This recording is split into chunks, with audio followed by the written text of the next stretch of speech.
नमस्कार मित्रों। मिथुन लगन और अगस्त 2025 का ग्रहों का गोचर। मित्रों, लगने सेकंड हाउस में है। सेकंड हाउस में लगने इसका बैठना, हालांकि वो रेट्रो है, 10 अगस्त तक वो रेट्रो रहेंगे। तो 10 अगस्त तक का जो पीरियड है वो अपने ही लगन भाव को देखेंगे, तो स्वास्थ्य को लेकर बहुत ज्यादा इशू नहीं रह सकता है। लेकिन 10 अगस्त के बाद जैसे ही वो मार्गी होंगे तो ये स्थिति आपके धन के लिए अच्छी रह सकती है। सूर्यदेव वहां मौजूद है, थर्ड लॉर्ड, यानी कि धन प्राप्ति के लिए छोटी मोटी यात्रा आपको करनी पड़ सकती है। बात करें लगन की, लगन में आपके पंचम भाव के स्वामी और आपके 12th भाव के स्वामी, साथ में है आपके 10th लॉर्ड जुपिटर।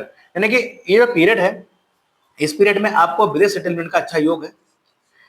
आपका जो पूरा ध्यान केंद्रित रहेगा वो आपके कार्य क्षेत्र पर रहेगा और आप अच्छे से काम कर पाएंगे अपने ज्ञान और विवेक के आधार पर, और आपको वहां पर मान सम्मान तथा प्रमोशन की प्राप्ति आपको हो सकती है। साथ ही साथ बात करें कि आपके थर्ड हाउस में केतु विराजमान है, यानी कि भाई बहन, शिवलिंग और पड़ोसियों से बातचीत में कुछ कमी रह सकती है। लेकिन ओवरऑल थर्ड हाउस से रिलेटेड अगर कोई काम कर रहे हैं, आप स्पिरिचुअल हैं या ऑनलाइन वर्किंग करते हैं, तो वहाँ आपको बेशुमार, क्योंकि वहाँ पर आपको राहु भी वहाँ पर कनेक्ट कर रहा है, तो वहाँ आपको अच्छे प्रोग्रेस के चांसेस यहाँ पर हैं। इसके बाद वैसे ही 30 अगस्त को मरकरी वहाँ आ जाएंगे तो स्थिति और बेहतर हो जाएगी।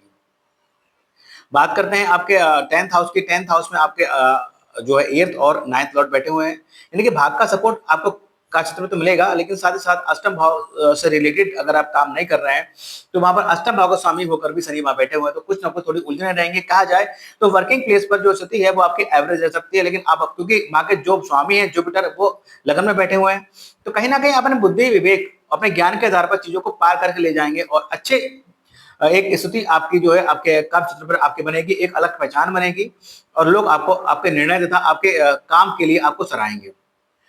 हाँ, अकाउंटेबिलिटी तो बढ़ेगी क्योंकि शनि बैठे हुए हैं, दायित्व बढ़ेगा, लेकिन आप उस सब दायित्व को अच्छे से निभा पाने में सक्षम हैं क्योंकि जुपिटर वहां के स्वामी हैं और वो आपके लगन में बैठे हुए हैं। इसके अलावा राहु आपके 9th हाउस में बैठे हैं, अचानक से स्पिरिचुअल यात्रा, लंबी यात्रा दे सकते हैं। इसके अलावा विदेश यात्रा भी आपको यहाँ दे सकते हैं। बात करें मंगल की, देखिए 11th और 6th लॉर्ड होकर जो मंगल है 4th हाउस में बैठे हैं, यानी कि प्रॉपर्टी के काम से आपको लाभ हो सकता है। माता के स्वास्थ्य का ध्यान रखिए, स्वास्थ्य में गिरावट आ सकती है। साथ ही साथ अगर प्रॉपर्टी लेने की सोच रहे थे, घर बनाने की सोच रहे थे, उसके लिए आपको बैंक लोन वगैरह आप ले सकते हैं।